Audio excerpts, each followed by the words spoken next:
Price lord. ಕರ್ತನಾದ ಯೇಸುವಿನ ನಾಮದಲ್ಲಿ ಪುನರಾವರ್ತಿ ನಿಮ್ಮೆಲ್ಲರನ್ನ ದೇವರ ವಾಕ್ಯ ಧ್ಯಾನಕ್ಕೋಸ್ಕರ ಸ್ವಾಗತವನ್ನು ಮಾಡುವಂಥವರಾಗಿದ್ದೇವೆ. ಪ್ರಿಯ ಸಹೋದರ ಸಹೋದರಿಯರೇ, ಈ ದಿನದ ವಾಕ್ಯ ಧ್ಯಾನಕ್ಕಾಗಿ ಯೂನಿಟಿ, ಐಕ್ಯತೆ ಅಂತೇಳಿದ್ರೆ ಏನು ಅಂತೇಳಿ ದೇವರ ವಾಕ್ಯದ ಆಧಾರದಲ್ಲಿ ನಾವು ದೇವರ ವಾಕ್ಯವನ್ನು ಧ್ಯಾನ ಮಾಡೋಣ. ಅದಕ್ಕಿಂತ ಮುಂಚೆ ನಮ್ಮ ಚಾನಲ್ನ ಇನ್ನು ಯಾರೆಲ್ಲ ಸಬ್ಸ್ಕ್ರೈಬ್ ಮಾಡ್ಕೊಂಡಿಲ್ಲ ಅವರು ಸಬ್ಸ್ಕ್ರೈಬ್ ಮಾಡ್ಕೊಳ್ಳಿ ಅಂತ ಕೇಳ್ಕೊಳ್ತಾ ಇದ್ದೇವೆ. ಯಾಕಂತೇಳಿದ್ರೆ ಬರುವಂಥ ಸಂದೇಶಗಳ ಅಪ್ಡೇಟ್ಗಳು ನಿಮಗೆ ದೊರೆಯುವಂಥದ್ದಾಗಿದೆ. ಅದು ಮಾತ್ರವಲ್ಲದೆ ನಾವು ಈ ಹಿಂದೆ ಮಾಡಿದಂಥ ಎಲ್ಲ ಸಂದೇಶಗಳನ್ನು, ಅದರ ಲಿಂಕ್ಗಳನ್ನು ನಾವು ಡಿಸ್ಕ್ರಿಪ್ಷನ್ ಬಾಕ್ಸಲ್ಲಿ ಹಾಕಿರ್ತೀವಿ. ನೀವು ಲಿಂಕ್ಗಳನ್ನು ಕ್ಲಿಕ್ ಮಾಡೋದ್ರ ಮುಖಾಂತರವಾಗಿ ನೇರವಾಗಿ ಸಂದೇಶಗಳನ್ನು ಕೇಳ್ಬೋದಾಗಿದೆ. ಪರಿಶುದ್ಧತೆಯನ್ನು ಕುರಿತು, ಪಾಪವನ್ನು ಕುರಿತು, ಕೋಪವನ್ನು ಕುರಿತು, ಸಾಲವನ್ನು ಕುರಿತು, ಹಣವನ್ನು ಕುರಿತು, ಯಾವ ರೀತಿಯಾಗಿ ನಾವು ದೇವರಲ್ಲಿ ಭಯಭಕ್ತಿಯುಳ್ಳವರಾಗಿರಬೇಕು ಅಂತೇಳಿ, ಯಾವ ರೀತಿಯಾಗಿ ನಾವು ಫಲಭರಿತರಾಗಿ ಜೀವಿಸುವಂಥದ್ದನ್ನು ಕುರಿತು, ಸಾಕ್ಷಿಯಾಗಿರೋದನ್ನು ಕುರಿತು, ಈ ರೀತಿಯಾಗಿ ಅನೇಕ ಸಂದೇಶಗಳನ್ನು ನಾವು ಈಗಾಗಲೇ ಯೂಟ್ಯೂಬ್ನಲ್ಲಿ ಅಪ್ಲೋಡ್ ಮಾಡಿದ್ದೇವೆ.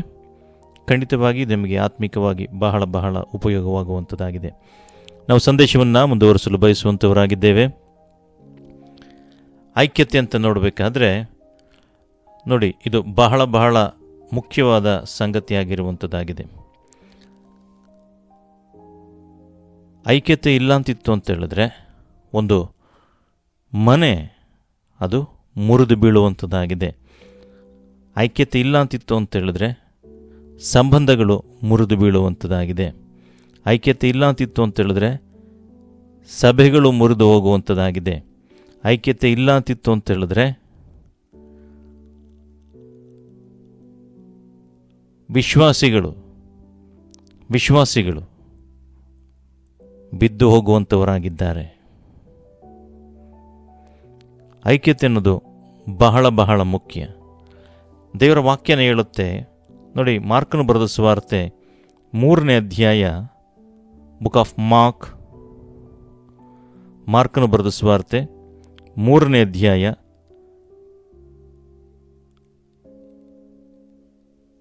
24ನೇ ವಾಕ್ಯ 25ನೇ ವಾಕ್ಯವನ್ನು ನೋಡುವಾಗ ದೇವರ ವಾಕ್ಯದಲ್ಲಿ ಬರೆದಿದೆ, ಒಂದು ರಾಜ್ಯದಲ್ಲಿ ಭೇದ ಹುಟ್ಟಿದರೆ ಆ ರಾಜ್ಯವು ಉಳಿಯಲಾರದು, ಒಂದು ಮನೆಯಲ್ಲಿ ಭೇದ ಹುಟ್ಟಿದರೆ ಆ ಮನೆಯು ನಿಲ್ಲಲಾರದು ಅಂತೇಳಿ. ಅಂದರೆ ಭೇದ ಅಂತ ಹೇಳಬೇಕಾದ್ರೆ ಅಲ್ಲಿ ಐಕ್ಯತೆ ಇಲ್ಲ ಅಂತಿತ್ತು ಅಂತೇಳಿದ್ರೆ, ಯೂನಿಟಿ ಇಲ್ಲ ಅಂತಿತ್ತು ಅಂತೇಳಿದ್ರೆ ಆ ಮನೆ ನಿಲ್ಲಲ್ಲ, ರಾಜ್ಯ ಉಳಿಯಲ್ಲ ಅಂತೇಳಿ ದೇವರ ವಾಕ್ಯದಲ್ಲಿ ಹೇಳ್ತಾ ಇದೆ. ಸೊ ಹಾಗಾಗಿ ಐಕ್ಯತೆ ಅನ್ನೋದು ಬಹಳ ಬಹಳ ಮುಖ್ಯವಾಗಿರುವಂಥದ್ದಾಗಿದೆ. ಈ ಐಕ್ಯತೆಗಳಲ್ಲಿ 3 ವಿಧಗಳನ್ನು ನಾವು ನೋಡುವುದಕ್ಕೆ ಸಾಧ್ಯ ದೇವರ ವಾಕ್ಯದ ಆಧಾರದಲ್ಲಿ. ಯಾವ ವಿಧವಾದ ಐಕ್ಯತೆಗಳು ಅಂತ ನೋಡಬೇಕಾದ್ರೆ ಶಾರೀರಿಕ ಐಕ್ಯತೆ, ಪ್ರಾಣದ ಐಕ್ಯತೆ ಮತ್ತು ಆತ್ಮದ ಐಕ್ಯತೆ. ಐಕ್ಯತೆಯ 3 ವಿಧಗಳು: ಶಾರೀರಿಕ ಐಕ್ಯತೆ, ಪ್ರಾಣದ ಐಕ್ಯತೆ ಮತ್ತು ಆತ್ಮದ ಐಕ್ಯತೆ. ನೋಡಿ, ಐಕ್ಯತೆಯ ಅರ್ಥವನ್ನು ನೋಡುವಾಗ ಏಕ ಮನಸ್ಸು, ಒಗ್ಗಟ್ಟು, ಒಂದಾಗಿ, ಈ ಮುಂತಾದ ಅರ್ಥಗಳನ್ನು ಇದು ಕೊಡುವಂಥದ್ದಾಗಿದೆ. ನಾವು ನೋಡ್ತೇವೆ, ಅಪೊಸ್ತಲ ಕೃತ್ಯಗಳು 1ನೇ ಅಧ್ಯಾಯ 14ನೇ ವಾಕ್ಯವನ್ನು ನೋಡುವಾಗ, ಅಪೊಸ್ತಲ ಕೃತ್ಯಗಳು 1ನೇ ಅಧ್ಯಾಯ 14ನೇ ವಾಕ್ಯವನ್ನು ನೋಡುವಾಗ, ಬುಕ್ ಆಫ್ ಆಕ್ಟ್ಸ್ ಚಾಪ್ಟರ್ 1:14 ನೋಡುವಾಗ ದೇವರ ವಾಕ್ಯದಲ್ಲಿ ಬರೆದಿದೆ, ಇವರೆಲ್ಲರೂ ಏಕ ಮನಸ್ಸಾಗಿ ದೇವರ ಪ್ರಾರ್ಥನೆ ನಿರತರಾಗಿದ್ದರು ಅಂತೇಳಿ. ಅಂದರೆ ಏಕ ಮನಸ್ಸು, ಯೂನಿಟಿ ಅಂತೇಳಿದ್ರೆ ಅದರ ಅರ್ಥ ಏಕ ಮನಸ್ಸು. ನೋಡಿ, ದೇವರ ವಾಕ್ಯ ಹೇಳುತ್ತೆ, ಎಲ್ಲಿ 2 3 ನಾಮದಲ್ಲಿ ಕೂಡಿ ಬಂದಿರ್ತಾರೋ, ಎಲ್ಲಿ 2 3 ನನ್ನ ನಾಮದಲ್ಲಿ ಕೂಡಿ ಬಂದಿರ್ತಾರೋ, ಯಾವ ರೀತಿ ಕೂಡಿ ಬಂದಿರ್ತಾರೋ ಅಂತ ಹೇಳಬೇಕಾದ್ರೆ ದೇವರ ವಾಕ್ಯದಲ್ಲಿ ಹೇಳುತ್ತೆ ನೋಡ್ರಿ. ಮತ್ತಾಯನು ಬರೆದ ಸುವಾರ್ತೆ, ಬುಕ್ ಆಫ್ ಮ್ಯಾಥ್ಯೂ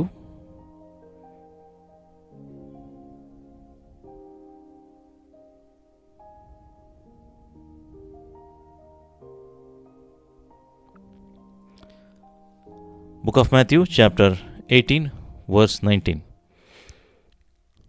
18ನೇ ಅಧ್ಯಾಯ 19ನೇ ವಾಕ್ಯ ನೋಡಬೇಕಾದ್ರೆ, ಇದಲ್ಲದೆ ನಿಮ್ಮಲ್ಲಿ ಇಬ್ಬರು ತಾವು ಬೇಡಿಕೊಳ್ಳತಕ್ಕ ಯಾವುದಾದರೂ ಒಂದು ಕಾರ್ಯದ ವಿಷಯವಾಗಿ ಭೂಲೋಕದಲ್ಲಿ ಒಂದೇ ಮನಸ್ಸುಳ್ಳವರಾಗಿದ್ದಾರೆ. ನೋಡಿದ್ರಾ, ಒಂದು ಮನಸ್ಸಲ್ಲಿತ್ತು ಅಂತ ಹೇಳಿದ್ರೆ, ಆ ಒಂದು ಮನಸ್ಸಿತ್ತು ಅಂತ ಹೇಳಿದ್ರೆ, ಅದು ಪರಲೋಕದಲ್ಲಿರುವ ನನ್ನ ತಂದೆಯಿಂದ ಅವರಿಗೆ ಆಗುವುದೆಂದು ನಿಮಗೆ ಹೇಳುತ್ತೇನೆ ಅಂತೇಳಿ. ಯಾಕೆಂದರೆ ಇಬ್ಬರು ಮೂವರು ನನ್ನ ಹೆಸರಿನಲ್ಲಿ ಎಲ್ಲಿ ಕೂಡಿ ಬಂದಿರ್ತಾರೋ ಅಲ್ಲಿ ಅವರ ನಡುವೆ ನಾನು ಇದ್ದೇನೆ ಅಂತೇಳಿ. ಅಂದರೆ ಎಲ್ಲಿ ಯೂನಿಟಿ ಇರುತ್ತೋ, ಎಲ್ಲಿ ಒಂದು ಮನಸ್ಸಿರುತ್ತೋ ಅಲ್ಲಿ ದೇವರು ಇರ್ತಾರೆ ಅಂತೇಳಿ. ಹಲ್ಲೆಲೂಯಾ. ಸೊ ದೇವರ ವಾಕ್ಯದ ಆಧಾರದಲ್ಲಿ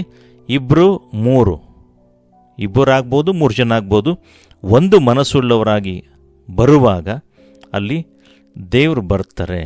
ಅಲ್ಲಿ ಯೇಸು ಸ್ವಾಮಿ ಅವರ ಮಧ್ಯದಲ್ಲಿ, ಅವರ ನಡುವೆ ನಾನು ಇದ್ದೇನೆ ಅಂತೇಳಿದಂಥ ದೇವರು ಈಗಲೂ ಸಹ ಇರುವಂಥವರಾಗಿದ್ದಾರೆ. ಹಲ್ಲೆಲೂಯಾ. ಅಂದರೆ ಯಾವ ರೀತಿಯಾಗಿ ಒಗ್ಗಟ್ಟಿತ್ತು ಅಂತೇಳಿದ್ರೆ, ಯೂನಿಟಿ ಇತ್ತು ಅಂತೇಳಿದ್ರೆ, ಐಕ್ಯತೆ ಇತ್ತು ಅಂತೇಳಿದ್ರೆ, ಅಲ್ಲಿ ದೇವರು ಯಾವ ರೀತಿಯಾಗಿ ಕಾರ್ಯವನ್ನು ಮಾಡ್ತಾರೆ ಅಂಥೇಳಿ ದೇವರ ವಾಕ್ಯದ ಆಧಾರದಲ್ಲಿ ನಿಮಗೆ ನಾವು ತಿಳಿಸುವಂಥವರಾಗಿದ್ದೇವೆ. ನೋಡ್ರಿ, ದೇವರ ವಾಕ್ಯ ಹೇಳುವಂಥದ್ದಾಗಿದೆ. ಅಪೊಸ್ತಲ ಕೃತ್ಯಗಳು book of Acts chapter 5 verse 12. ದೇವರ ವಾಕ್ಯ ಹೇಳುತ್ತೆ, ಇದಲ್ಲದೆ ಅಪೋಸ್ತಲರ ಕೈಯಿಂದ ಅನೇಕ ಸೂಚಕಾರ್ಯಗಳು, ಅದ್ಭುತ ಕಾರ್ಯಗಳು ಜನರಲ್ಲಿ ನಡೆಯುತ್ತಾ ಇದ್ದವು ಮತ್ತು ಎಲ್ಲರೂ ಒಗ್ಗಟ್ಟಾಗಿ ಸೊಲೊಮೋನನ ಮಂಟಪದಲ್ಲಿ ಇರುತ್ತಿದ್ದರು. ನೋಡಿದ್ರಾ? ಸೊ ಎಲ್ಲಿ ಐಕ್ಯತೆ ಇದೆಯೋ ಅಲ್ಲಿ ದೇವರೇನು ಮಾಡ್ತಿರಂತೆ, ಅಪೋಸ್ತಲರ ಕೈಯಿಂದ ಅನೇಕ ಸೂಚಕಾರ್ಯಗಳನ್ನ, ಅದ್ಭುತ ಕಾರ್ಯಗಳನ್ನ ಜನರಲ್ಲಿ ನಡೀತಾ ಇತ್ತಂತೆ ಮತ್ತು ಎಲ್ಲರೂ ಸೊಲೊಮೋನನ ಮಂಟಪದಲ್ಲಿ ಇರ್ತಿದ್ದರು. ಅಂದರೆ ಒಗ್ಗಟ್ಟಾಗಿರ್ತಿದ್ರು ಅಂತೇಳಿ. ಹಲ್ಲೆಲೂಯಾ. ಅದು ಮಾತ್ರವಲ್ಲ, ಅಪೊಸ್ತಲ ಕೃತ್ಯಗಳು 4ನೇ ಅಧ್ಯಾಯ 32ನೇ ವಾಕ್ಯವನ್ನು ನೋಡುವಾಗ ದೇವರ ವಾಕ್ಯದಲ್ಲಿ ಬರೆದಿದೆ. Acts chapter 4 verse 32. ನಂಬಿದ್ದ ಮಂಡಳಿಯವರ ಹೃದಯವೂ ಪ್ರಾಣವೂ ಒಂದೇ ಆಗಿತ್ತು. ನೋಡಿದ್ರಾ? ಹೃದಯ ಮತ್ತು ಪ್ರಾಣ ಒಂದೇ ಆಗಿತ್ತು. ಅಂದರೆ ಆ ಯೂನಿಟಿ ಅಲ್ಲಿತ್ತು ಅಂತೇಳಿ.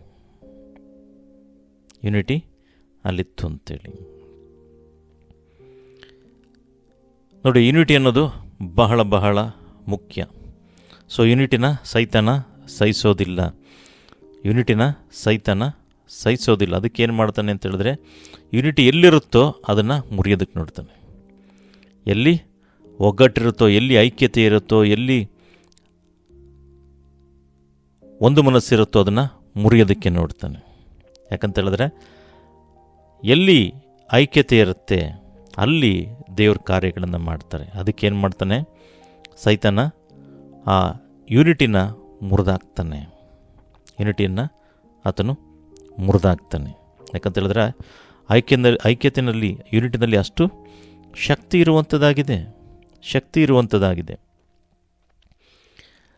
ನೋಡ್ರಿ, ನಾವು ಆದಿಕಾಂಡದಲ್ಲಿ ನೋಡಬೇಕಾದ್ರೆ ಆದಾಮ ಅವಳು ದೇವರೊಂದಿಗೆ ಏನಾಗಿದ್ರು,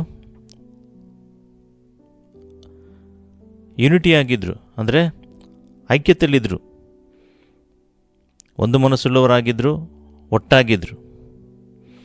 ಆದರೆ ಸೈತಾನ ಏನು ಮಾಡ್ದ ಅಂತ ಹೇಳಿದ್ರೆ, ಪಾಪವನ್ನು ಅವರ ಮಧ್ಯೆ ತೆಗೆದುಕೊಂಡು ಬಂದು ದೇವರನ್ನ, ಮನುಷ್ಯರನ್ನು ದೂರ ಮಾಡೋದನ್ನು ನೋಡ್ತೇವೆ. ಅಂದರೆ ಎಲ್ಲಿ ಯೂನಿಟಿ ಇದೆಯೋ ಅದನ್ನು ಅವನು ಬ್ರೇಕ್ ಮಾಡೋದನ್ನು ನೋಡ್ತೇವೆ. ನೋಡಿ, ಐಕ್ಯತೆಯಲ್ಲಿ ಎಷ್ಟೊಂದು ಶಕ್ತಿ ಇದೆ ಅಂತ ಹೇಳಿದ್ರೆ, ದೇವರೇ ಅದನ್ನು ಹೇಳ್ತಾರೆ. ಎಲ್ಲಿ ಹೇಳ್ತಾರೆ ಅಂತ ನೋಡಬೇಕಾದ್ರೆ, ನೋಡ್ರಿ, ದೇವರು ನೋಹ ಮತ್ತು ಆತನ ಪುತ್ರರಿಗೆ ಭೂಮಿಯಲ್ಲಿ ಚದುರಿ ಹೋಗಿ ನೀವು ಜನಸಂಖ್ಯೆಗೊಳಿಸುವಂತೆ ದೇವರು ಆಜ್ಞಾಪನೆ ಮಾಡ್ತಾರೆ. ಅವರು ದೇವರಿಗೆ ವಿಧೇಯರಾಗೋ ಬದಲು ಏನು ಮಾಡ್ತಾರೆ ಅಂತ ಹೇಳಿದ್ರೆ, ಅವರ ನೆಲೆಗಾಗಿ ಮತ್ತು ತಮಗೋಸ್ಕರ ಒಂದು ಸುಂದರವಾದ ನಗರವನ್ನು ಏನು ಮಾಡ್ತಾರೆ ಅಂತ ಹೇಳಿದ್ರೆ ನಿರ್ಮಿಸ್ಕೊಳ್ಳೋದಕ್ಕೆ ನಿರ್ಧರಿಸ್ತಾರೆ. ಮತ್ತು ಆಕಾಶದ ಮಟ್ಟಿಗೂ ಅವರು ನಾವು ಗೋಪುರವನ್ನು ನಿರ್ಮಿಸ್ಕೊಳ್ಳೋಣ ಅಂಥೇಳಿ ಅವರು ಆಲೋಚನೆ ಮಾಡೋದನ್ನು ನೋಡ್ತಾರೆ. ನೋಡಿದ್ರಾ? ಆದರೆ ನೋಡಿ, ದೇವ್ರ ವಾಕ್ಯ ಹೇಳುತ್ತೆ,